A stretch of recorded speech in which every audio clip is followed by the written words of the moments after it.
యెహోవా ఎవరికి కాపరి? యెహోవా ఎవరికి కాపరి? యెహోవా అనగానే దేవుడు. ఏవండి మన కన్న తండ్రి. ఆయన రాజు, పరిపాలకుడు, ఆయన పోషకుడు, ఆయన మన భర్త. అంటే మనల్ని సంరక్షించేవాడు. సంఘం వధువు సంఘం అయితే ఆ సంఘాన్ని సంరక్షించే వాడెవరంటే ఇదిగో యెహోవా. ఈ యెహోవా మనల్ని పోషిస్తున్నాడు, సంరక్షిస్తున్నాడు, కాపాడుతున్నాడంటే ఆయన అందరినీ కాపాడతాడా? ఏమండి? ఆయన అందరినీ కాపాడేవాడా? ఎందుకు ఈ మాట ఎక్కడ మనకు చెప్పబడిందో ఇందాక చదవబడిన వాక్య భాగం ఒకటి చదువుకొని మనం ముందుకెళ్దాం. కీర్తనల గ్రంథము 23వ అధ్యాయము, కీర్తనల గ్రంథము 23వ అధ్యాయము మొదటి మాట. యెహోవా నా కాపరి, నాకు లేమి కలుగదు. పచ్చిక గల చోట్లను ఆయన నన్ను పరుండజేయుచున్నాడు. శాంతికరమైన జలముల యొద్ద నన్ను నడిపించుచున్నాడు. ఈ మాటను రాస్తున్నది ఎవరంటే దావీదు గారు. దావీదు గారు దేవునికి ప్రియమైన కుమారుడుగా ఆయన రాస్తూ యెహోవా నాకు కాపరి అంటాడు. యెహోవా నా కాపరి, నాకు కాపరిగా ఉన్నాడు ఆయన, నాకు లేమి అన్నది కలుగదు. ఇంకా ఏమంటున్నాడు? పచ్చిక గల చోట్ల ఆయన నన్ను పరుండజేయుచున్నాడు, శాంతికరమైన జలముల యొద్ద నన్ను నడిపించుచున్నాడు అన్నాడు. జలముల గురించి మాట్లాడుతున్నాడు, ఆయన పచ్చిక గురించి మాట్లాడుతున్నాడు. దావీదు గారు ఏమండి ఆయన గొర్రెలకు కాపరి. దావీదు గారు గొర్రెలకు కాపరి. గొర్రెల కాపరి గనుక, ఆ గొర్రెలను పెంచేవాడు గనక, వాటిని సంరక్షించేవాడు గనక, వాటిని అడవిలో పెంచేవాడు గనక ఆయన ఏం రాస్తున్నాడంటే, నేను నా గొర్రెల కాపరిని, ఆ గొర్రెలు నేను ఎక్కడ పెంచుతాను అంటే పచ్చిక గల చోట్ల పెంచుతాను. మంచి పచ్చిక ఉన్న చోటికి నేను వాటిని తీసుకెళ్తాను. ఏమండి? ఎక్కడెక్కడైతే మంచి ఆహారం, శ్రేష్టమైన ఆహారం ఉందో అక్కడికి ఏం చేస్తారు? గొర్రెల కాపర్లు ముందుగానే ఆలోచించి తీసుకెళ్తారు. ఏ ఏ ప్రదేశాల్లో మంచి ఆహారం ఉంటుందో అక్కడికి తీసుకెళ్తారు. అదేవిధంగా నీళ్లు ఎక్కడ బాగా దొరుకుతాయో వాటికి తీసుకెళ్తారు. వాటికి ఏం కావాలండి? గొర్రెలకి ఏం కావాలి? గొర్రెలకి కావాల్సింది ఒక మూడేనండి. ఒకటి పచ్చిక, రెండోది ఏం కావాలంటే ఏమంటే నీరు, మూడవది ఏమంటే సంరక్షించాలి. అంటే ఏవి వాటిని ఎత్తుకొని పోకుండా వాటి నుంచి సంరక్షణ అన్నది ఉండాలండి. ప్రియమైన దేవుని వాళ్ళరా, అంటే ఒక తోడేలు వచ్చినా, ఒక సింహం వచ్చినా, లేకపోతే ఒక ఎలుగుబంటి వచ్చినా, దేని నుంచైనా ఏం చేయబడాలంటే సంరక్షణ అన్నది కావాలండి. గొర్రెలకు ఏం కావాలి? సంరక్షణ. దావీదు గారి గురించి మీకు బాగా తెలుసండి. దావీదు గారు ఆయన గొర్రెల కాపరిగా ఉన్నప్పుడు ఏం జరిగిందంటే ఒక తోడేలు వచ్చిందండి, లేకపోతే ఒక ఎలుగుబంటి వచ్చింది, ఒక సింహం వచ్చింది. ఆ ఎలుగుబంటి సింహం వచ్చినప్పుడు ఏం చేశాడంట? అంటే తోడేలు అట్లా చిన్న చిన్న వచ్చినప్పుడు కూడా ఆయన కాపాడింటాడు. కానీ ఆయన భయంకరమైన ఎలుగుబంటి వచ్చినప్పుడు దాన్ని గడ్డం పట్టుకున్నాడంట, దాన్ని చంపేశాడని రాయబడింది. అదేవిధంగా సింహాన్ని ఆయన నోట కరుచుకున్నప్పుడు సింహాన్ని కూడా ఆయన చంపేసినట్టు. అంటే వాటిని కూడా పాలద్రోలి తన యొక్క ఏవైతే ఉన్నాయో ఆ మందను కాపాడుకున్నాడు. అంటే సంరక్షించినాడు. అలా దేవుడు ఏం చేస్తున్నాడు? దేవుడు కూడా ఆయన్ను సంరక్షించిన విధానాన్ని బట్టి, ఆయనను గొప్ప చేసిన విధానాన్ని బట్టి, ఎక్కడో అడవిలో ఉండే ఆయన్ను తీసుకుని వచ్చి అంతఃపురంలో దేవుడు కూర్చోబెడితే ఆ దేవుని యొక్క ఘనతను చాటే విధంగా ఆయన మందిరాన్ని కట్టించాలనుకోవడం, ఆయన భవిష్యత్ అంతటిలో కూడా దేవుడు ఆయనకు తోడై నడిపించిన విధానాన్ని బట్టి ఆయన రాస్తూ ఉన్నాడన్నమాట. యెహోవా నాకు కాపరి. దేవుడు ఎవరికి కాపరిగా ఉంటాడు? అందరికీ కాపరిగా ఉంటాడా? ఈరోజు భార్యాభర్తలుగా కుటుంబాల్లో ఉంటున్నాం మనం. మనకు పిల్లలు ఉంటూ ఉన్నారు. పిల్లలు ఎలా ఉండాలని మనం కోరుకుంటాం? విధేయులుగా ఉండాలని కోరుకుంటామండి. ఏ పని చెబితే ఆ పని చేస్తే మనం ఏం చేస్తాం? సంతృప్తి పడి వాళ్ళ కోసం ఎన్నైనా కానీ చేద్దామని అనుకుంటాం. వాళ్ళు ఎదురు తిరిగేవారుగా, మాట వినని వారుగా, ఒకటి చెబితే అది నేను చెయ్యననేవారుగా, అలా ఉంటే మనం చేద్దాం అనుకుంటామా? మనం దూరంగా ఉండిపోతాం. ఒక భర్త అయినా భార్య అయినా ఒకరికొకరు లోబడాలనుకుంటాం. భర్త మాటకు భార్య లోబడి చేస్తూ ఉంటే ఆ భార్యను అనేక చోట్ల ఏం చేస్తాడు? భర్త వినపరుస్తాడు, మెచ్చుకుంటాడు. అదేవిధంగా భార్య మాటను భర్త వినకూడదా? వినాలి. భార్య మాటను పాటించే భర్తలు అదేవిధంగా కుటుంబాన్ని ఘనత తెచ్చే విధంగా బ్రతుకుతున్నారనుకోండి, వారిని బట్టి ఇదిగో మా భార్య మా భర్త అని చెప్పుకుంటారండి. కొన్ని చోట్ల అలా కాకోకుండా భర్త మాట వినకుండా భర్త ఉండంగానే వాళ్ళు వేరే సంబంధాలలో కలిగి ఉన్నారనుకోండి, ఏమండి అలాంటి సంబంధాలు భర్తలుగా కలిగి ఉన్నారనుకోండి, అక్కడ ఏం జరుగుతుంది? అక్కడ వారి భర్తకు సంబంధించిన గౌరవం అన్నది దక్కకుండా అయిపోతుంది. వాళ్ళ భర్తలే, వారిదే ఉన్నారు. కానీ వారి మధ్య ఎలాంటి సంబంధం కలిగి ఉన్నారంటే గిన వాళ్ళు అలా ఉండకుండా వాళ్ళకి గౌరవం, తగిన గౌరవం, ప్రతిష్ట అన్నవి లేకోకుండా అయిపోతాయి. అదేవిధంగా భార్యలైనా, భార్యలు ఉండవలసిన విధంగా ఉండక ఎలాంటి అంటే చెడు నడతల్లోకి వెళ్ళిపోయారనుకోండి, భర్తలు కూడా వాళ్ళని ఏం చేస్తారు? అసలు గౌరవించరు. కుటుంబానికి యొక్క ఘనత ఏమైపోతుంది? తగ్గిపోతుంది, అప్రతిష్ట పాలైపోతుంది. పిల్లల విషయంలో కూడా అంతే. మీ పిల్లలు ఎక్కడున్నారండి అంటే, పిల్లలంతా సినిమాలకు తిరుగుతూ, షికార్లకు తిరుగుతూ, ఎక్కడంటే అక్కడ తిరుగుతూ, వ్యర్థమైన ఆలోచనలో పడిపోయారనుకోండి, వాళ్ళకి రావాల్సిన ఏమంటే తల్లిదండ్రులు పని చేస్తారా? పిల్లాడేమో తండ్రి మాట వినక ఎక్కడంటే అక్కడ తిరుగుతూ, ఏదంటే అది మాట్లాడుతూ, వాడు సరైన రీతిలో, కోణంలో లేకపోతే వారి తండ్రి వారి కోసం ఎంతైనా డబ్బు ఖర్చు పెడతాడా? అస్సలు పెట్టడు. నువ్వు నా మాట వినవు, నువ్వు నీ ఇష్టానుసారం తిరుగుతావు, నువ్వు ఎక్కడికన్నా వెళ్ళిపో, నువ్వు నా దగ్గర మాత్రం ఉండొద్దని కూడా అంటారు. కొట్లాడతారు. ఎందుకంటే పిల్లరా, వాళ్ళు ఎలా ఉండాలో అలా ఉండకపోతే వాళ్ళ కాపరిగా ఉండవలసిన వారు ఏం చేస్తారు? దూరం అయిపోతారు. దేవుడు కూడా అంతేనండి. దేవుడు కూడా అంతే. దేవుడు అందరికీ కాపరా? కాదండి. ఆయన ఉపదేశాన్ని పాటించే వారికి ఆయన కాపరి. ఆయన యొక్క మాటను గైకొనే వారికి ఆయన కాపరి. ఆయన యొక్క చెప్పే భయం కలిగిన వారికి ఆయన కాపరి. ఆయన ధర్మాన్ని పాటించే వారికి ఆయన కాపరి, కానీ అందరికీ కాపరి కాడు. అందరూ ఏమనుకుంటున్నారు? దేవుడు మాకు కాపరి, దేవుడు మాకు కాపరి అనుకుంటున్నారు.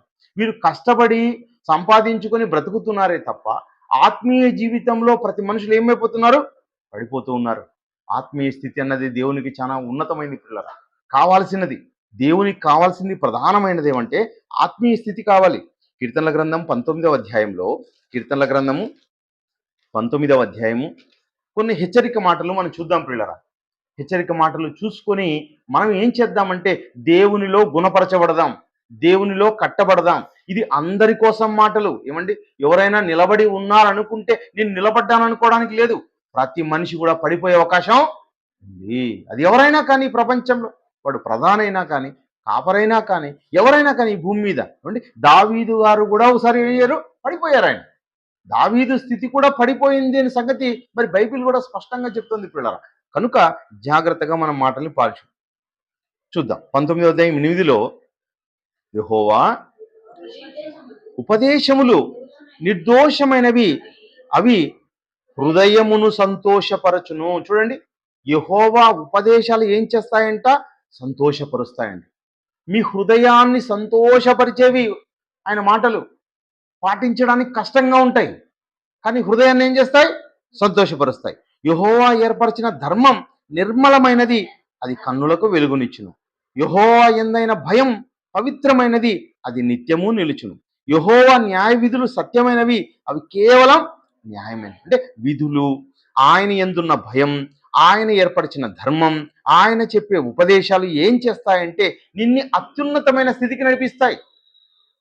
ఏమండి, ఒకరి ఎడల ఒకరు ఎలా ఉండాలండి? కుటుంబ సభ్యులు లోబడి బ్రతకాలండి, లోబడి ఉండాలండి. ప్రతి వారు కూడా వెంటనే చేసేటట్టుగా ఉండాలి. మనం లోబడకపోతే, దేవుని మాటకు లోబడకపోతే, దేవుడు చెప్పింది కూడా ఏమి? దేవుడు చెప్పే కుటుంబాన్ని కూడా లోబడి ఉండమంటున్నాడు. ఏమండి, భార్య ఎలా ఉండాలంటే భర్తకి లోబడి ఉండాలి. భర్త ఏం చేయాలి, ఏది న్యాయమో, ఏది చేయగలమో అనే విషయాన్ని వారిద్దరూ ఏక శరీరం కదా, డిస్కషన్ చేసుకొని ఏం చేయాలి? పని చేసేయాలండి, నెరవేర్చాలి. ఒకరి మాటను ఒకరు పాటించాలి, ఒకరికొకరు నెరవేర్చాలి, వారి ధర్మములను నడపాలని చెప్తున్నాడు. అదేవిధంగా కుటుంబ సభ్యులు, పిల్లలైనా కానీ ఎలా ఉండాలంటే పిల్లలు చాలా క్రమశిక్షణలో ఉండాలి. క్రమశిక్షణ లేని కుటుంబాలు దేవునికి ఏం చేస్తాయి? అవమానం తెస్తాయి, దేవునికి అపకీర్తి తెస్తాయి. మనం లోబడ్డ వారమా? చూడండి అక్కడ ఏమంటున్నాడు? యెహోవా న్యాయ విధులు పెట్టాడు దేవుడు. విధులు, భార్యాభర్తకు విధులు పెట్టాడు. ఆ విధులు ఎలాంటివి అంటున్నాడు? సత్యమైనవి. అవి సత్యమైనవి, వాటిని మనం చెయ్యాలి, భయం కలిగి ఉండాలి. యెహోవా ఏర్పరచిన ధర్మం, చూడండి, యెహోవా ఏర్పరిచిన ధర్మం ఎవరు ఏర్పరిచారు? దేవుడు ఏర్పరిచారు. ఆ దేవుడు ఏర్పరిచిన ధర్మాన్ని మనం పాటించాలి. అది ఏదో తెలుసా? దేవుని వాక్యం. కింద మాట్లాడుతున్నాడు 10వ వచనంలో, అవి బంగారము కంటేను, విస్తారమైన మేలిమి బంగారం కంటేను కోరదగినవి. ఏమండి, భూ సంబంధమైన అన్ని ఆస్తుల కన్నా విలువైంది ఏదంట? దేవుని మాట. దేవుని మాట చాలా చాలా విలువైందండి. అది బంగారం కంటేను, డబ్బు కంటేను, ఏవండి వెండి కంటేను ప్రశస్తమైన మాటలు అవన్నీ కూడా. తేనె కంటెను, జుంటి తేనె ధారల కంటెను మధురమైనవి. వాటి వలన నీ సేవకుడు హెచ్చరిక నందును. వాటిని గైకొనుట వలన గొప్ప లాభం. గొప్ప లాభం. భూ సంబంధంగా నువ్వు అత్యున్నత స్థితికి వెళ్ళిపోతావు. నీ కుటుంబం అత్యున్నత స్థితికి వెళ్ళిపోతుంది. అదే విధంగా నువ్వు పరమునకు చేర్చబడతావు. పరమునకు నువ్వు చేర్చబడాలి అంటే, ఆ పరలోకానికి వెళ్ళాలి అంటే దేవుని మాటను ఏం చేయాలంట? గై కొనాలి, హెచ్చరిక నొందాలి. నీ సేవకుడు హెచ్చరిక నందును. హెచ్చరిక కలిగిన మాటలు ప్రేమైన దేవుని వల్ల హెచ్చరిక మాటలు దేవుడు మాట్లాడతాడు. ఈ మాటల వల్ల ఏం చేయబడాలంటే మనల్ని మనం ఏం చేసుకోవాలి? సరిదిద్దుకోవాలి. ఒకరికి అనుమానం వచ్చే విధంగా మన జీవితంలో ప్రవర్తించకూడదు. ఒకరికి అన్యాయం చేసే విధంగా మాట్లాడకూడదు. మన నోటి మాటలన్నీ ఎలా ఉండాలంటే అవునంటే అవును, కాదంటే కాదు. నమ్మాలా? ఖచ్చితంగా నమ్మాలంతే. ఎదుటివారు చెప్పే మాటలే నమ్మాలి. అబద్ధం అనేది నువ్వు చెప్పుకోకుండా చూసుకోవాలి. అబద్ధం ఆడితే ఎవరితో అబద్ధం ఆడినట్టు? సాక్షాత్తు దేవునితోనే నువ్వు అబద్ధం ఆడినట్టు. దేవునితో అబద్ధం ఆడితే ఏం చేయబడుతుంది? మన జీవితాలన్నవి ఏమైతాయో తెలుసా? అవి అంధకారంలోకి వెళ్ళిపోతాయి పిల్లలు. ఏమండి, దావీదు ఒక తప్పు చేశాడు. ఏం తప్పు చేశాడు? ఊరియా భార్య ద్వారా తప్పు చేశాడు.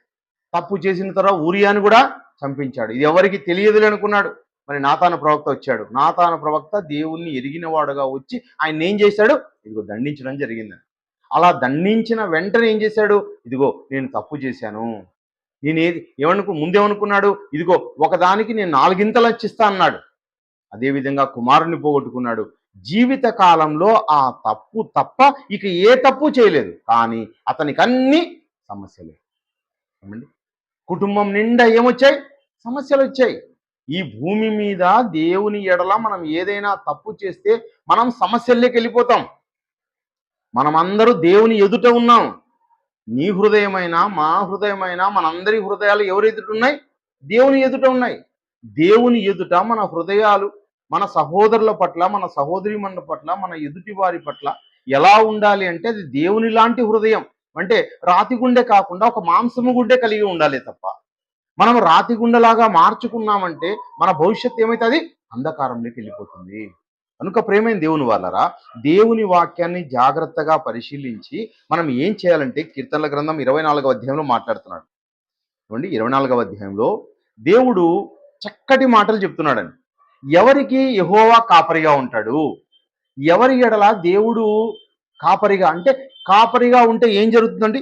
ఆ మాట్లాడుతున్నాడు 23వ అధ్యాయం చెప్తున్నాడు కదా, యెహోవా నా కాపరి, నాకు లేమి. ఈరోజు మన కుటుంబాల్లో అంతా లేమి ఉంది. ఏ లేమి ఉంది? శాంతి లేమిగా ఉందండి. ధనం లేమిగా ఉంది. ఎన్నో విషయాల్లో మనం లేమిగా ఉన్నాం. కొరత ఉంది మనకి. కొరత ఉందంటే ఏమర్థం? మన కుటుంబానికి యెహోవా కాపరిగా లేడు. ఏమండి, నా కుటుంబంలో కూడా కొరత ఉందంటే దానికి కారణం ఏమి? నాకు యెహోవా కాపరిగా లేడు. యెహోవా కాపరిగా ఉండాలంటే ఏం చేయాలి? చాలా విషయాల్లో మనం గుణపరచబడాలి. చాలా విషయాల్లో మనం క్రమపరచబడాలి. అలా క్రమపరచబడితే ఏమవుతాడు? యెహోవా మన కాపరిగా ఉంటాడండి. యెహోవా కాపరిగా ఉంటే ఏ విషయంలో కూడా మనకి ఏముండదంట? లేమి. నీ అనారోగ్యంలో లేమి ఉండదు. నీ యొక్క డబ్బులో లేమి ఉండదు. భవిష్యత్తులో లేమి ఉండదు.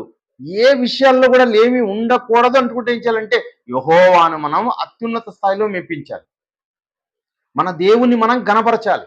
ఏమండి, మన దేవుణ్ణి మనం అత్యున్నత స్థానంలో మనం పెట్టుకోవాలి. ఆయన చెప్పిన మాట ప్రతిదీ కూడా మనం పాటించాలండి. మాటను పాటించకపోతే ప్రతి కుటుంబంలో ఏం జరుగుతాయి? లేమి లేమి లేమి లేమి.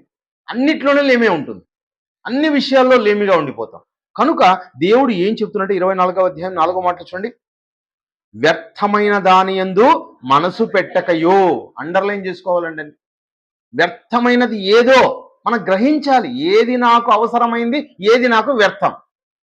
ఏమండి, వ్యర్థమైన దాన్ని ఏం చేయాలి? మనం విడిచిపెట్టాలి. అంతే కదా. మన శరీరంలో ఏదైతే మనకు కల్మషం ఉంటుందో ఆ కల్మషాన్ని ఏం చేస్తున్నాం? విసర్జిస్తున్నాం. అది వద్దనుకుంటున్నాం. ఏమండి, ఒక నోటిలోకి ఏదైనా వచ్చిందనుకోండి, ఒక శరీరంలో ఉండి నోటిలోకి వస్తే ఏం చేస్తాం? ఉమ్మేస్తాం. ఏమండి, మన శరీరంలో ఉన్న వాటిని విసర్జిస్తాం, వద్దనుకుంటాం. ఒక వాసన వస్తుంటే మనం దాన్ని పట్టించుకోం. అలా వ్యర్థమైన దాన్ని విడిచేస్తామో అలా వ్యర్థమైన విషయాలను మనం ఏం చేయాలంట? ఏం చేయాలి? విడిచిపెట్టాలి. మనసులో మనసులో అది పెట్టుకో. వ్యర్థమైన వాటి యందు మనసు పెట్టకయు. మనసు వ్యర్థం, ఇది వ్యర్థమైనది, ఇది మనకు మేలు చేసేది కాదు, ఇది అవసరమైంది కాదు, ఇది మనకు మేలు చేసేది కాదనుకుంటే దాన్ని ఎట్టి పరిస్థితుల్లోనూ మన హృదయంలోకి తెచ్చుకోకూడదు. వదిలేసేయాలి పిల్లలు. ఏమండి? దేవుడు చెప్తున్న మాట. దేవుడు చెప్తున్న మాట అంటే నీ తండ్రి చెబుతున్న మాట. నీ తండ్రి ఎవరి కోసం చెప్తున్నాడు? నీ కోసమే చెప్తున్నాడు. నీ బాగు కోసమే చెప్తున్నాడు. అది ఎవరైనా కానీ, ఏ కుటుంబ సభ్యులకైనా, వ్యర్థమైన వాటి యందు మనసు పెట్టకయు, కపటముగా ప్రమాణము చేయకయు. మనిషిలో ఏముండకూడదు? కపటం. ఏముంటే మనకు లేమి ఉంటుంది, కపటం ఉంటే లేమి ఉంటుంది. ఎందుకంటే యెహోవా కాపరిగా ఉండడు. యెహోవా కాపరిగా ఉండాలంటే ఏముండాలి? ఆయనకు అనుకూలంగా ఉండాలి. ఈ మాటలు మనిషి మాటలు కాదు, ఈ మాటలు నా మాటలు కూడా కాదు. ఏమండి? ఏ మనిషి అయినా కూడా ఏముండకూడదంట? కపటం, మోసం అన్నది ఉండకూడదంట పిల్ల. ఇంకేమంటాడు? నిర్దోషమైన చేతులను శుద్ధమైన హృదయమును కలిగి ఉండేవాడే. నిర్దోషమైన చేతులు కలిగి ఉండేవాడు. ఏమండి? దోషిగా మనం ఉండకూడదు. శుద్ధమైన హృదయం కలిగి ఉండాలి. ఇంకా చూడు ఏమంటున్నాడు? యెహోవా వలన ఆశీర్వాదం నందును, తన రక్షకుడైన దేవుని వలన నీతిమత్వం నందును. నీతిమంతుడు అతని యొక్క మూర్తిమత్వాన్ని నీతిమంతుడుగా మారుస్తాడంట పిల్లలు. అతడు ఆశీర్వాదం నొందినవాడు. అంటే ఎలాంటి దగ్గర ఉంటాడు అతడు? శాంతి సమాధానం అన్నవి వారికే ఉంటాయండి. శాంతి సమాధానం వారి సొంతం. దేవుడు దేవుడు అంటే ఏమిస్తాడు మనిషికి? శాంతి సమాధానం ఇస్తాడండి. ఈ ప్రపంచంలో ఎంత డబ్బు ఉన్నవాడికైనా, ఎన్ని ఆస్తులు ఉన్నవాడికైనా, ఎంతమంది బలగం ఉన్నవాడైనా, ఎంత అధికారం ఉన్నవాడికైనా లేనిది తెలుసా? శాంతి సమాధానం. ఆ శాంతి సమాధానాలు దేవుడు ఇస్తాడు. యాకోబు దేవా, నీ సన్నిధిని వెదుకువారు అట్టివారు వెతుకుతున్నారంట. ఏమండి? వ్యర్థమైన దాని యందు మనసు పెట్టకూడదు, కపటముగా ఉండకూడదు, శుద్ధ హృదయం కలిగి ఉండాలి, దోషమైన చేతులు ఉండాలి. నీతిమత్వాన్ని దేవుడు వారికి ఇస్తున్నాడు. మంచి యొక్క మూర్తిమత్వం కలిగి దేవుడు ఇస్తున్నాడు పిల్లలు. అలాంటి మూర్తిమత్వాన్ని మనం తెచ్చుకోవడానికి ఏం చేయాలి? ప్రయత్నం అన్నది చేయాలి. దాన్ని మనం ప్రయత్నించాలి. అప్పుడు దేవుడు ఏమవుతాడు? కాపరిగా అవుతాడు. అలాంటి వారికండి దేవుడు కాపరి. ఒకనాడు ఇది ఉందా దావీదు దగ్గర అంటే దావీదు దగ్గర కోల్పోయాడు దేవుడు. దావీదుకు దేవుడు హెచ్చించినా, ఒకనాడు నీతిమత్వాన్ని అంతా చూపించినా దాన్ని ఏం చేసుకున్నాడు? పోగొట్టుకున్నాడు. మనిషి అన్నవాడు పోగొట్టుకుంటాడు. ఎవరైనా కానండి. ఒక కాలంలో మరి నేను కూడా అనేక సినిమాల కోసం పరిగెత్తేవాళ్ళు. సినిమా సినిమా సినిమా అనుకుంటా. కానీ ఈరోజు ఏ సినిమాకు పరిగెత్తడం లేదు. ఏమండి? సినిమా వచ్చిందంటే దానికోసం అని చెప్పేసి ముందుగానే ఎప్పుడు వస్తుందా అని, ఏమంటే 10 రోజులు ఉంది, 5 రోజులు ఉంది, 4 రోజులు ఉంది, 3 రోజులు ఉంది, 2 రోజులు ఉంది, ఈ రోజే వస్తుంది. ఏమండి? దాని గురించి ఎంతో ప్లానింగ్. కానీ వాటి యందు మనసు పోవాలి అంటే దేవుని యొక్క ఉన్నత స్థితి తెలిసిన తర్వాత దాన్ని ఏం చేస్తాం? దూరం చేసుకుంటాం. దేవుని స్థితి మనకు తెలిస్తే, దేవుడు తెలియనంత వరకు ఇదిగో లోకంలో ఉంటారు. లోకంలో నుంచి మనం వేరు చేయబడాలంటే దేవుడు నీకు సంపూర్ణంగా తెలిసిన తర్వాత నువ్వు వ్యర్థమైన వాటిని ఏం చేసుకుంటావు? దూరం చేసుకుంటావు. అవన్నీ వ్యర్థమైనవి. లోకం అన్నది వ్యర్థం ప్రియులారా. అది ఎప్పుడు అలాగే ఉంటుంది. అది నాశనానికి వెళ్ళిపోయేది. లోకాన్ని ఏమాత్రం ప్రేమించకూడదు. లోకానికి దూరం కావాలి, దేవునికి మనం దగ్గరగా కావాలి. అలా లోకానికి దగ్గరైన వాడుగా ఒకసారి కొన్ని విషయాల్లో మనకు దావీదు కనపడుతున్నాడు. కానీ ఆయన మార్చుకున్నాడండి. మనసంతా మార్చుకున్నాడు. ఒకనాడు సౌలు గారిని కూడా ఏం చేశాడంటే, సౌలు గారిని అప్పగించినా చంపకుండా ఆయన నీతిని కాపాడుకున్నాడు. ఏమండి? అపకారికి కూడా ఉపకారం చేసిన వాడండి దావీదు అన్న వెంటనే. దావీదు గారి యొక్క క్యారెక్టర్ని చూద్దాం. సమూయేలు మొదటి గ్రంథము 24వ అధ్యాయము. దావీదు గుణం చూడండి. దావీదు ఎంత మంచివాడో చూడండి. సమూయేలు మొదటి గ్రంథము 24వ అధ్యాయము 17లో యెహోవా నన్ను చంపక విడిచినందుకు ఈ దినమున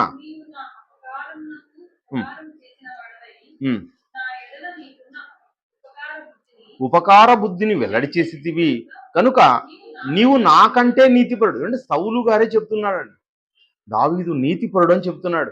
యెహోవా నన్ను నీ చేతికి అప్పగింపగా నన్ను చంపక విడిపించినందుకు ఈ దినమున నీవు నాకు చేసిన అపకారమునకు ఉపకారం చేసిన వాడై.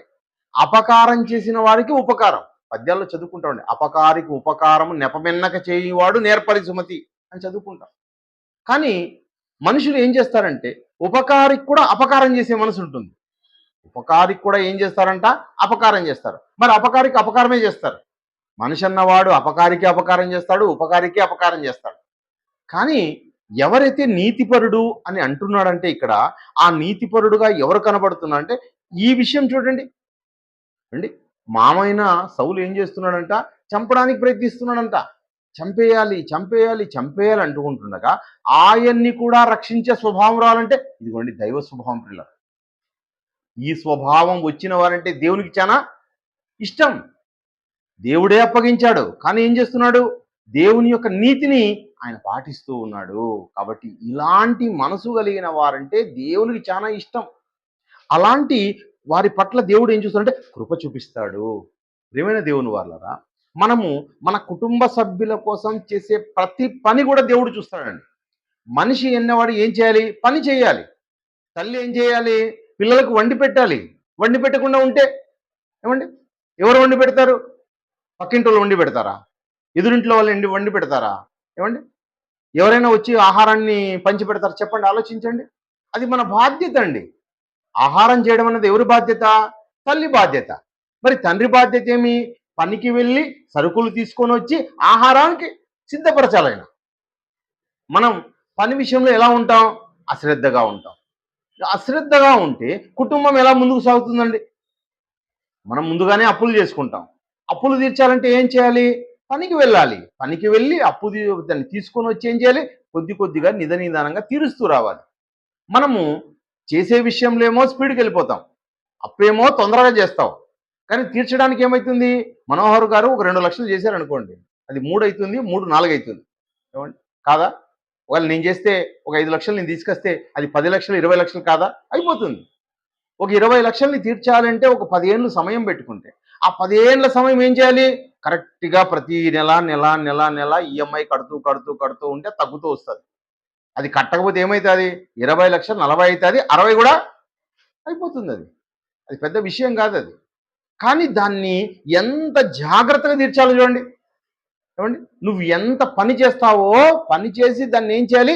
సక్రమంగా తీరుస్తూ తీరుస్తూ తీరుస్తూ తీరుస్తూ వస్తే తప్ప అదేమైపోదు, ఆ కొండలా ఉండేది కరిగిపోదు. లేకపోతే అది ఏమవుతుంది? అది భూతం మాదిరి అవుతుంది, అది పెద్దగా అయిపోతుంది.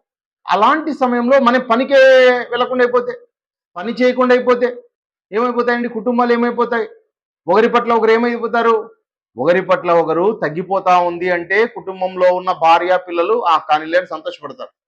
రేపు సంవత్సరానికి తీరిపోతాయంటే కానీలే ఏదో సంవత్సరం అని చెప్పాడు అంటారు. ఏమండి, ఇంకో 5 ఏళ్ల తర్వాత తీరిపోతాయంటే ఓకేలే అంటారు, ఓ 10 ఏళ్ల తర్వాత అంటే ఓకేలే అంటారు. ఇవి ఎప్పటికీ తీరవు, ఇంకా ఇంకా ఇంకా ఇంకా పెరుగుతూ ఉంటాయంటే ఏం చేస్తున్నాం? మనం పని ఏం చేస్తున్నాం? ఎలా తీరుతాయి ఇవన్నీ కూడా? ఎలా మన సమస్యలన్నీ ఎదుర్కోవాలి అంటే దీనికి అన్నిటికీ ఏముండాలి? ఒక పర్టికులర్ ప్లానింగ్ అన్నది ఉండాలి పిల్లలు. ఆ ప్లానింగ్ చేయాలంటే ఏముండాలి? మనము పని చేయాలి, పని చేయాలి. చేతి పనిని మనం ఏం చేసుకోవాలంటే ప్రతిరోజు చేయాలి. ఏమండి, ప్రతిరోజు పని చేయాలండి. పని చేయకుండా ఉన్నామంటే, బద్ధకంగా సోమరిగా ఉన్నామంటే అవి ఏమవుతాయంటే మన కుటుంబాల్లో పెద్ద అగాధాలుగా మారిపోతాయి.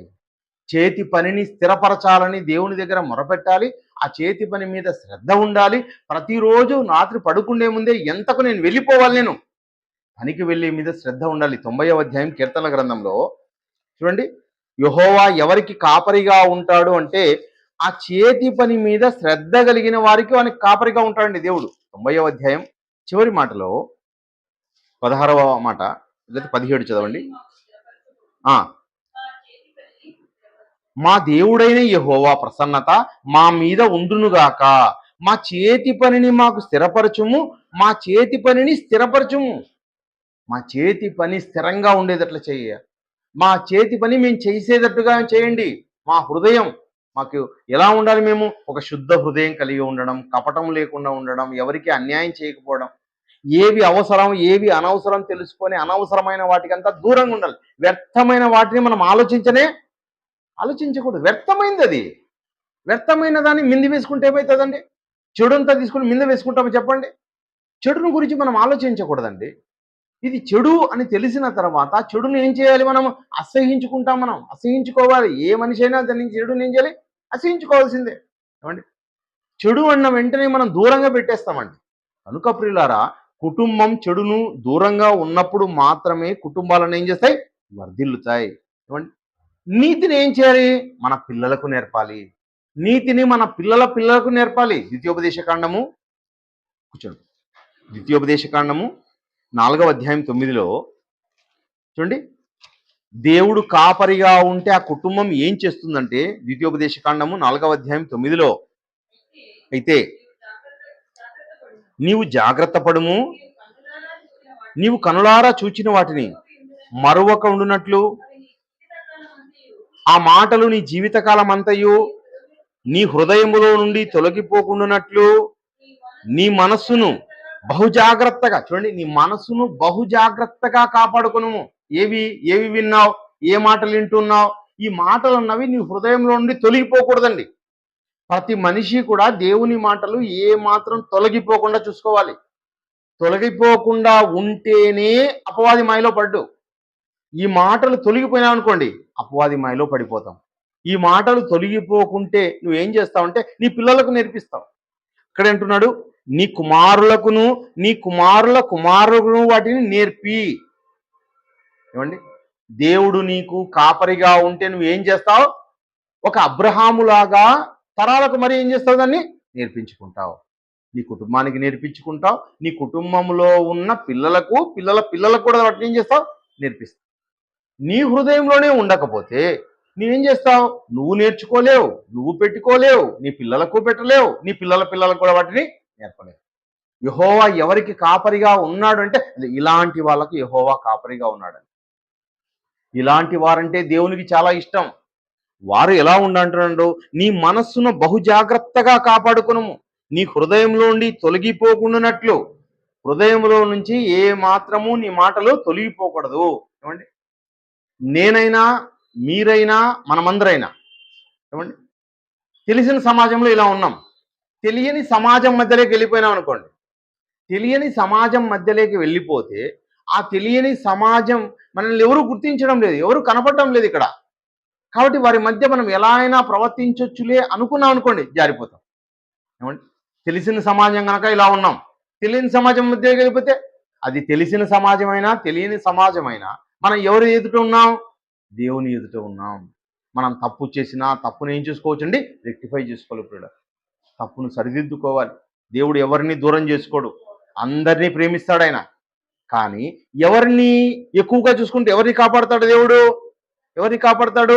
దేవుని మాటల్ని ఫాలో అయ్యేవారిని, ఆయన హృదయాన్ని మెప్పించే వారికి దేవుడు ఎలా ఉంటాడు? కాపరిగా ఉంటాడు. దావీదును ఆయన ఏం చేస్తున్నాడంటే, ఏమండి, దావీదును ఆయన హెచ్చించండి. సమూయేలు ఎక్కడండి? కీర్తనల గ్రంథంలోకి వెళ్దాం. కీర్తనల గ్రంథము మరొకసారి చూడండి. ఎందుకో ఆయన్ను కాపాడాడు అంటే, ఎలా కాపాడాడు చూడండి. 4వ మాటలు చెప్తున్నాడు ఆయన. నా ప్రాణమునకు సేద తీర్చుచున్నాడు, తన నామమును బట్టి నీతి మార్గంలో నన్ను నడిపించుచున్నాడు, గాఢాంధకారపు లోయలో నేను సంచరించను, ఏ అపాయమునకు, అపాయం వస్తే భయపడకుండా ఉన్నాడు అంటే ఆయనకి ఎవరు కాపరిగా ఉన్నారు? యెహోవా కాపరిగా ఉన్నాడండి. యెహోవా కాపరిగా ఉంటే ఏ సమస్య కూడా మనం భయపడాల్సిన పని లేదంట. ఈ భూమి మీద ఎవరికి, మానవ మాత్రులు ఎవరికి కూడా మనం భయపడాల్సిన పని లేదు. ఎందుకు భయపడాం? దేవుడు మనకు కాపరిగా ఉన్నాడు. ఆయన మాటలకు మనం లోబడి ఉంటున్నాం. ఆయన మనకు కాపరి. ఈ భూమి మీద మనకెవరు కాపరి కాదండి. భూమి మీద ఉన్నవారు మనకు దగ్గరగా ఉంటారే తప్ప వారు కాదు మనల్ని పరిపాలించేది, వారు కాదు మనల్ని పోషిస్తున్నది. పిల్లరా, దావీదుని ఎలా జ్ఞాపకం చేసుకుంటున్నాడు చూడండి దేవుడు. 2వ సమూయేలు గ్రంథము 8వ అధ్యాయం 6లో, 2వ సమూయేలు గ్రంథము 8వ అధ్యాయం 6వ మాటలో, 2వ సమూయేలు గ్రంథము 8వ అధ్యాయం 6లో,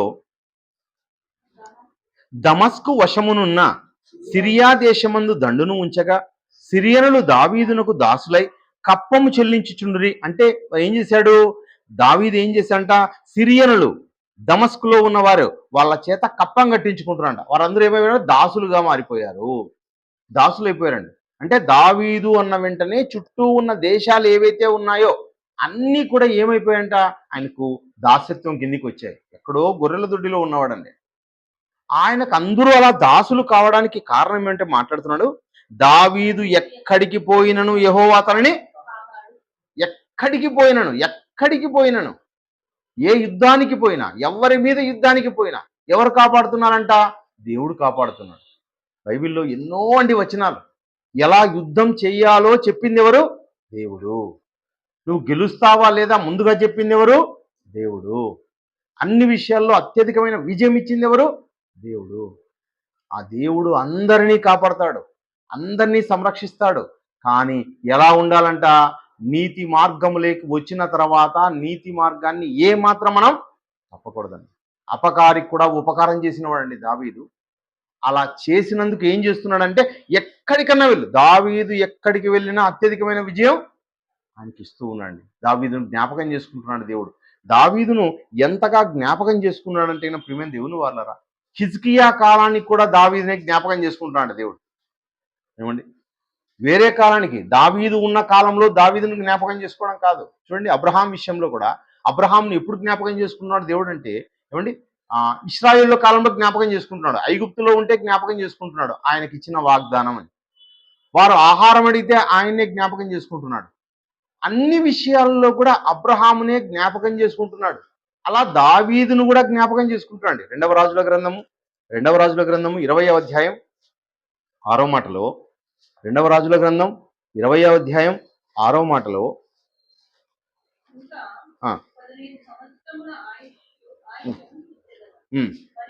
మరియు నా నిమిత్తము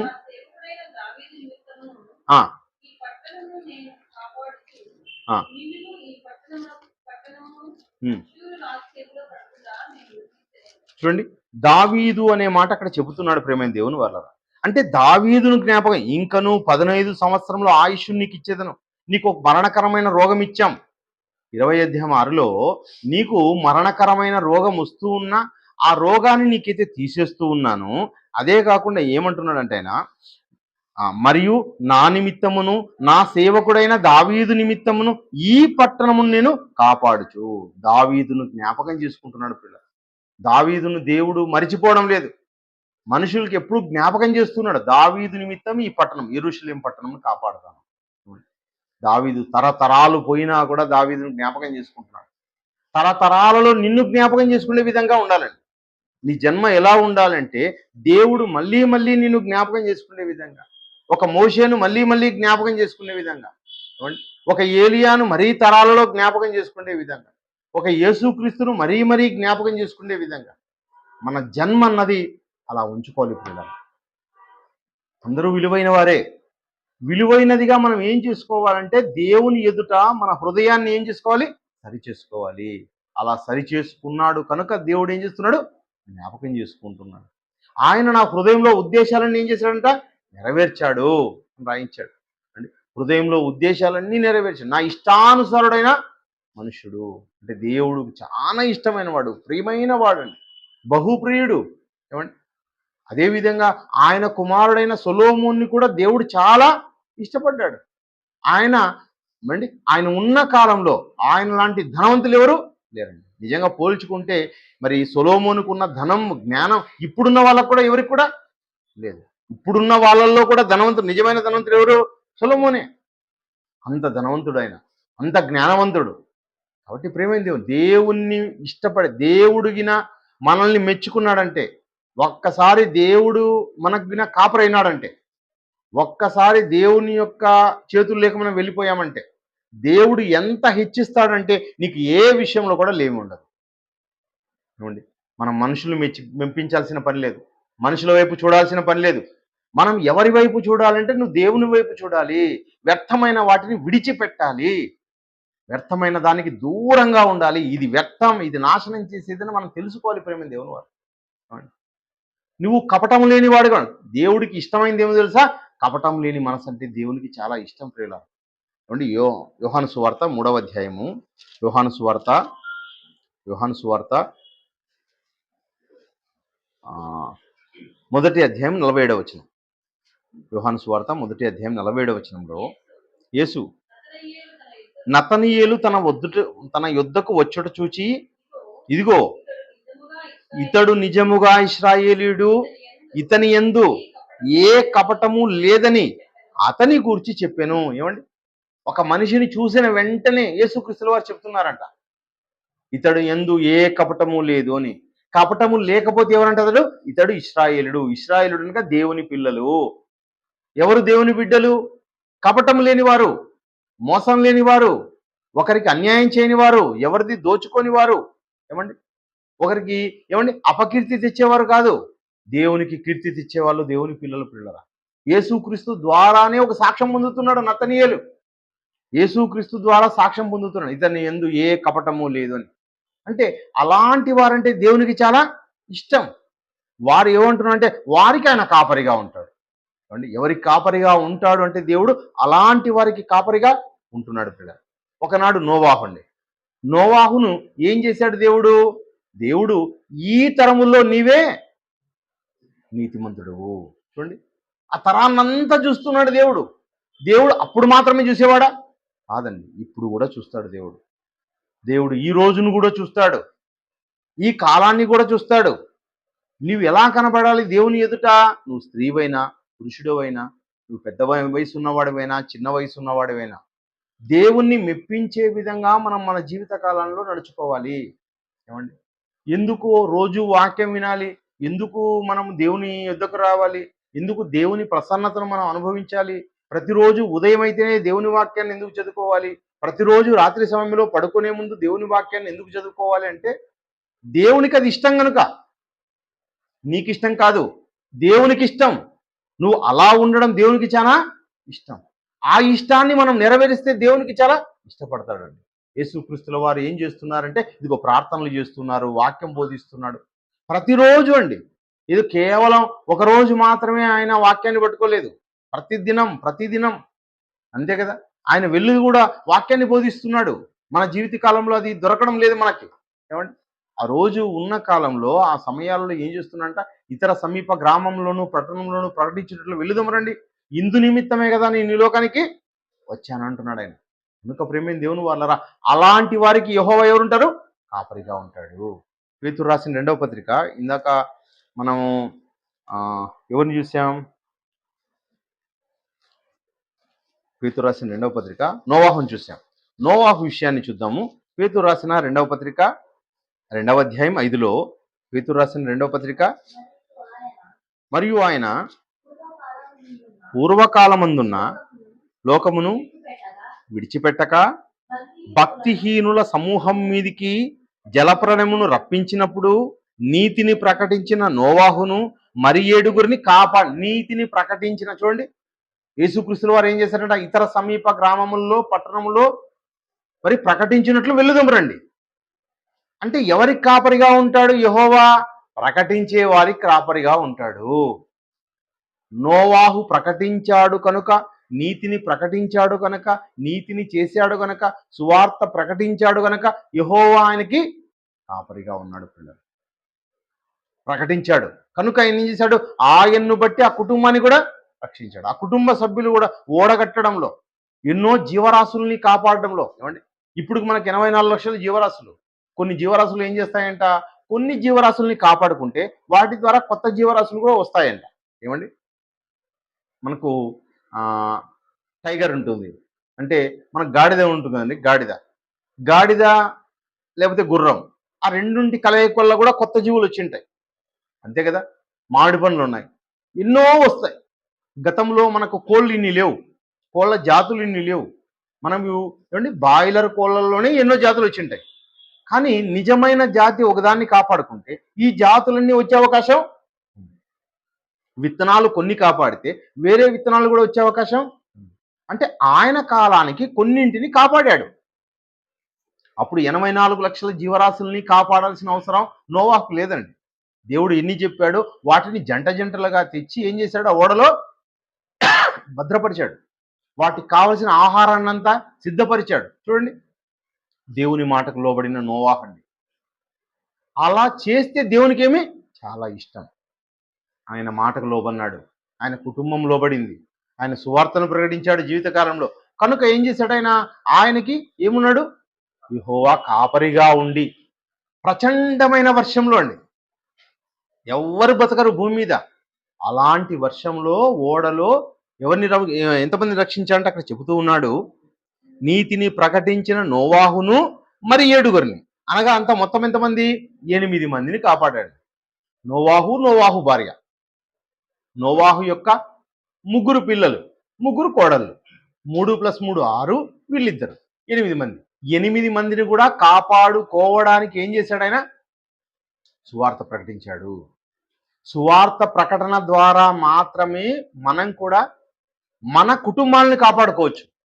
నీతిని కాపాడుకోవడం ద్వారా మాత్రమే యెహోవా మనకు కాపరిగా ఉంటాడు. అన్ని కుటుంబాలకి కాపరా దేవుడు అంటే వారు అనుకుంటూ ఉంటారు, మా కుటుంబానికి కూడా కాపరి, మా కుటుంబానికి కూడా కాపరి అని. కాదండి. ఎవరైతే నీతిగా జీవిస్తారో, నీతిని ప్రకటిస్తారో, సువార్తను ప్రకటిస్తారో వారికి మాత్రమే కాపరి. ఒకనాడు అది శారీరక స్థితి కనుక ఆ శారీరక స్థితిలో కనపడుతున్నాడు. ఇప్పుడు దేవుడు దేన్ని రక్షిస్తున్నాడు? దేవుడు ఆత్మీయ స్థితిని రక్షిస్తున్నాడండి. పాత నిబంధనకి కొత్త నిబంధనకి చాలా తేడా ఉంది. పాత నిబంధనలో సమస్యలు రాకుండా కాపాడిండొచ్చు, కానీ కొత్త నిబంధన వచ్చే సమయానికి శ్రమల్ని ఏమిచ్చాడైనా? ఆశీర్వాదంగా ఇచ్చాడు. ఇది శ్రమల కాలం. ఇక్కడ అనేక శ్రమలు అన్నవి కొత్త నిబంధనలో వస్తాయండి. సువార్త అన్న ద్వారానే మనం ఇతరుల్ని కాపాడతాం. ఏమండి? అపోస్తుల కార్యములు 16వ అధ్యాయము, అపోస్తుల కార్యములు 16వ అధ్యాయము, అపోస్తుల కార్యములు 16వ అధ్యాయము 7-8 వచనాల్లో చూస్తే, యేసు యొక్క ఆత్మని వారిని వెళ్ళనీయలేదు. అంతటా వారు ముసియను దాటిపోయి త్రోయకు వచ్చిరి.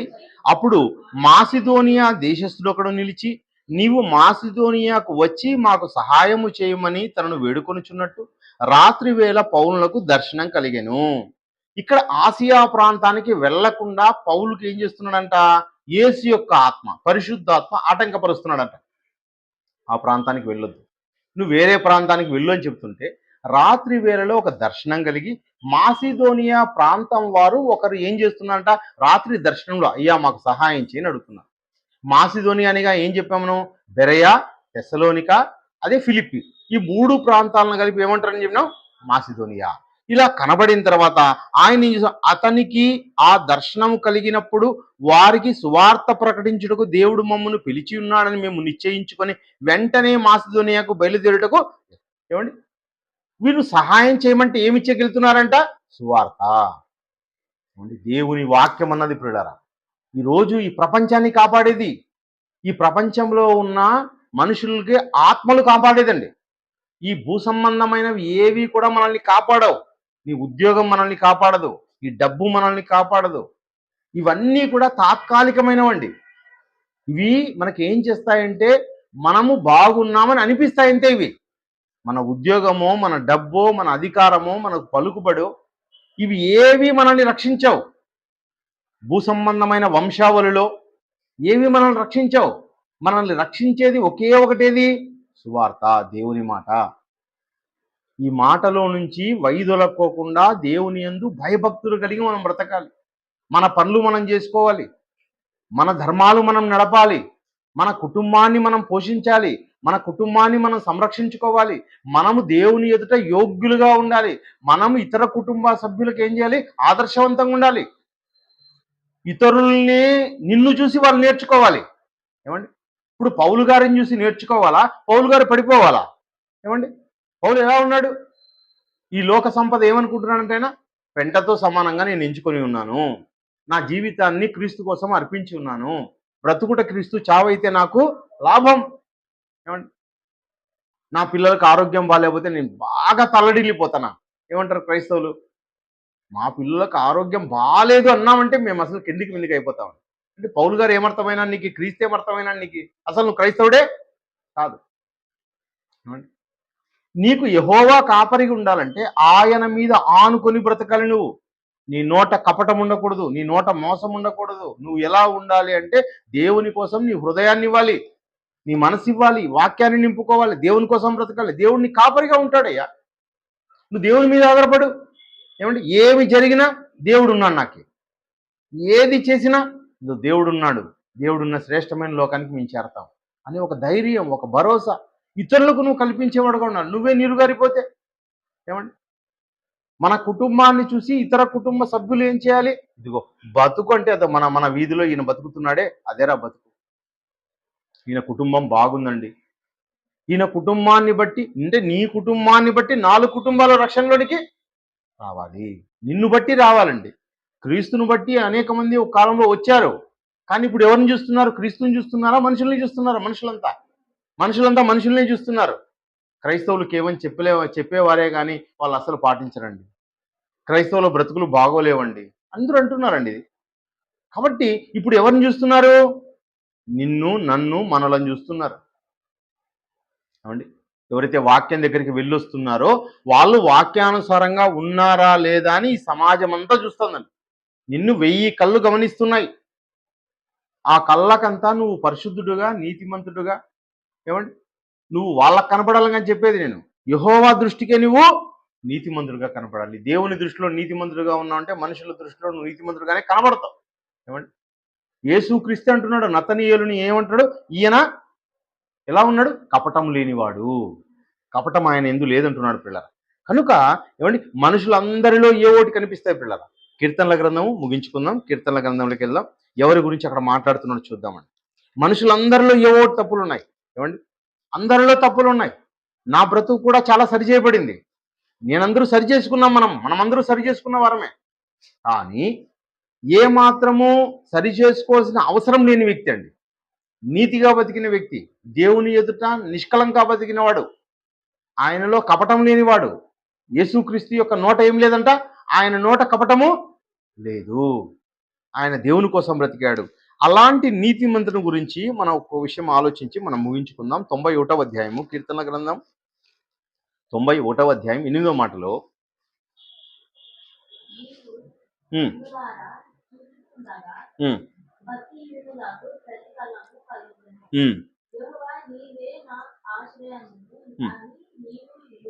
మహోన్నతుడైన దేవుని నీకు నివాస స్థలంగా చేసుకుని. చూడండి, యెహోవా నీవే నా ఆశ్రయం.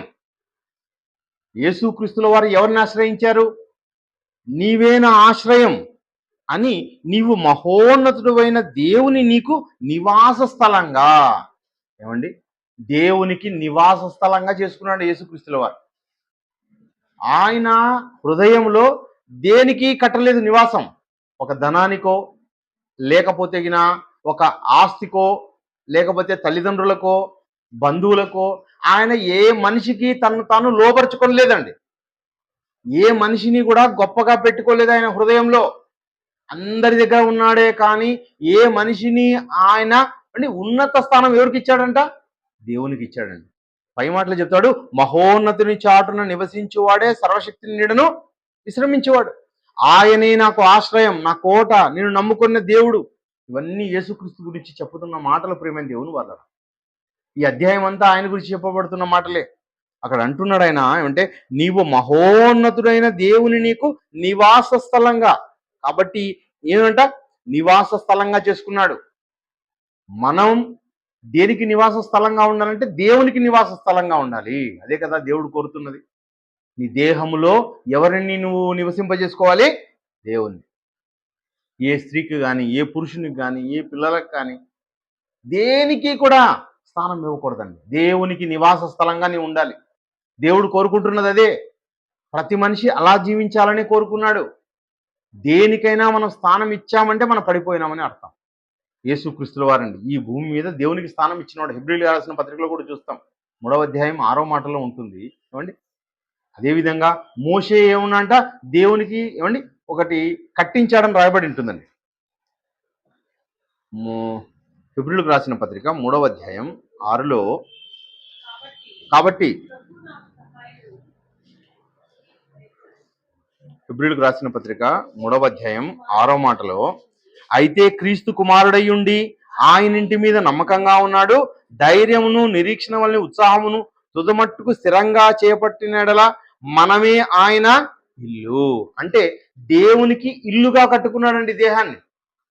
యేసుక్రీస్తుల వారు దేహం ఎవరికి స్థానంగా ఉంది?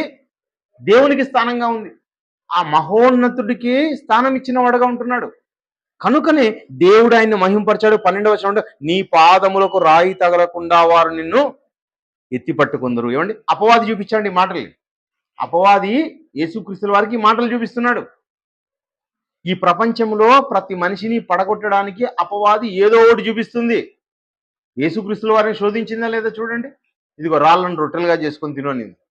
ఏమండి, మరి ఇంకోటి ఏమైంది, ఎత్తైన దేవాలయం మీదకి తీసుకొని వెళ్ళింది. ఇదిగో నువ్వు పైనుంచి కిందికి దుమ్ముకు, నువ్వు దేవుని కుమారుడితే కిందికి దుమ్ముకు. ఏమండి, ఎవరు వస్తారంట? దేవదూతలు వచ్చి ఏం చేస్తారు? ఇదే మాట చెప్పి, నీ పాదములకు రాయి తగలకుండా వారిని ఎత్తి పట్టుకొందురు అంటుందండి.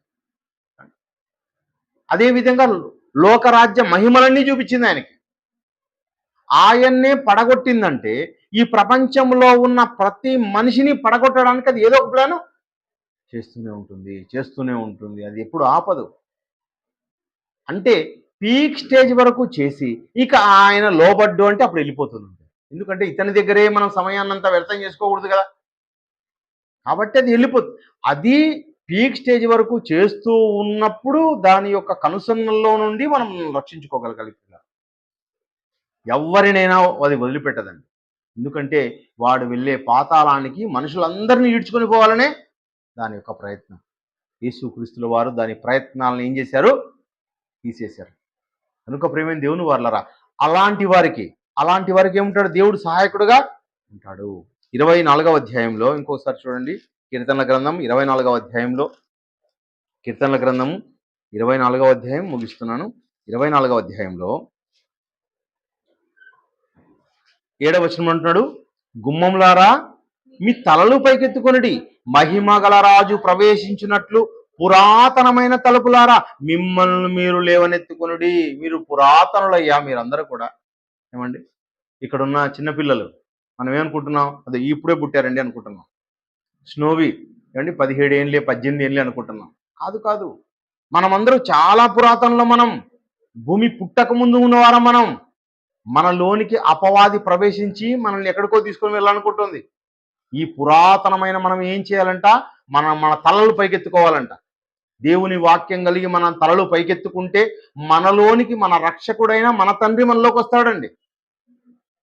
ఏమండి, వాక్యం మనలో, హృదయంలో, నీ హృదయం అంతా వాక్యం నింపుకుంటే ఎవరు వస్తారు మనలోనికి?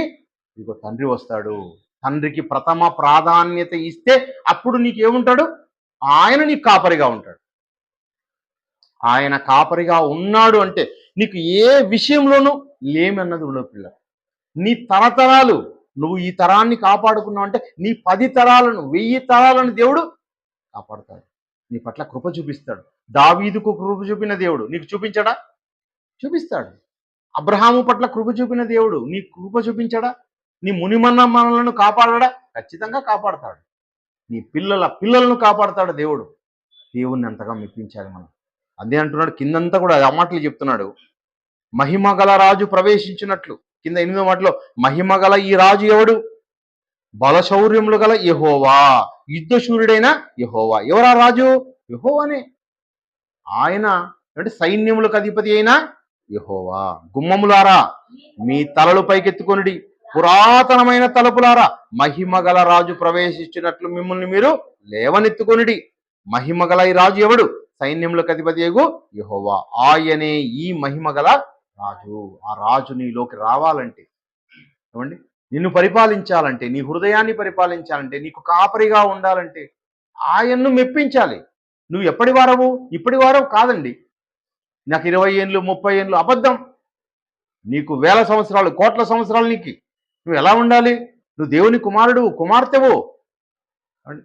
సత్యం తెలుసుకున్న నీవు అసత్యంలో ఉన్న వారి మాదిరిగా కాకుండా సత్యానికి నువ్వు పెద్ద పీట వేస్తే యెహోవా నీకేముంటాడు? కాపరిగా ఉంటాడు. నీ కాపరిగా ఉంటాడని. భూ సంబంధిగా నువ్వు ప్రవర్తిస్తూ ఉంటే నువ్వు ఎప్పటికీ కూడా, ఏమండి, నువ్వు ఎన్ని బట్టలు కొన్నావు, ఎన్ని చెప్పులు కొన్నావు, ఎన్ని బట్టలు దిగినావు, ఏమండి, ఎన్ని వాటిని అలంకరించుకున్నావని దేవుడు అసలు చూడండి. దేవుడికి కావాల్సింది హృదయం. ఏమండి, ఏమంటున్నాడు దేవుడు? పౌలు గారిని ఎందుకు మెచ్చుకున్నాడు? యేసుక్రీస్తుని ఎందుకు మెచ్చుకున్నాడు? యేసుక్రీస్తుకు ఎందుకు ఆయన కాపరిగా ఉన్నాడు అంటే వ్యర్థమైన వాటిని విడిచిపెట్టాడు కనుక, నిర్దోషమైన చేతులు ఉన్నాయి కనుక, కపటం కలిగిన మనుషులు కాదు కనుక వారికి కాపరిగా ఉన్నాడు. నీవు, నేను, మనము అలా ఉంటే మనకు ఆయన ఏముంటాడు? కాపరిగా ఉంటాడు. అలా కాకుండా పోతే ఆయన మనకు కాపరిగా ఉన్నాడు. ఈరోజు కూడా అండి, ఏ న్యూస్ పేపర్ చూడండి, ఇదిగో పదుల సంఖ్యలో ప్రతిరోజు యాక్సిడెంట్లండి. వందల మంది చచ్చిపోతున్నారండి. మనకు తెలిసినవి కొన్నే. ఎక్కడ పడితే అక్కడ ఏమండి, బస్సుల్లో యాక్సిడెంట్లు, ట్రైన్లలో యాక్సిడెంటు, అదేవిధంగా వాతావరణం బాలేక వర్షాలొచ్చి ప్రతి చోట్ల అండి మనుషులు కుప్పలు కుప్పలు చచ్చిపోతున్నారు మనుషులందరూ కూడా. అంటే వారి అందరి వల్ల మనం ఏం తెచ్చుకోవాలి? మనకు జన్మంగా భూమి మీద బ్రతుకునిస్తున్నాడంటే మనం దేవునికి ఇంకా మరింత దగ్గరగా ఉండాలి, దగ్గరగా చేరాలి. ఏమండి? నేనేదో వాళ్ళు పాపాత్ములని, మనం పుణ్యాత్ములని చెప్పడం లేదు. వారిని బట్టి మనం ఏం చేయబడాలి? మేలుకొలుపు కావాలండి. మనం కూడా వారి మాదిరే కదా! అంటే మనల్ని కాపాడాలి దేవుడు అనుకున్నాడు అంటే అర్థమేమో తెలుసా? మనల్ని కాపాడడానికి మనం సిద్ధపడాలి. దేవుడు ఎప్పుడు సిద్ధంగానే ఉన్నాడండి ఆయన. దేవుడు ఎప్పుడు సిద్ధంగానే ఉంటాడు కూడా.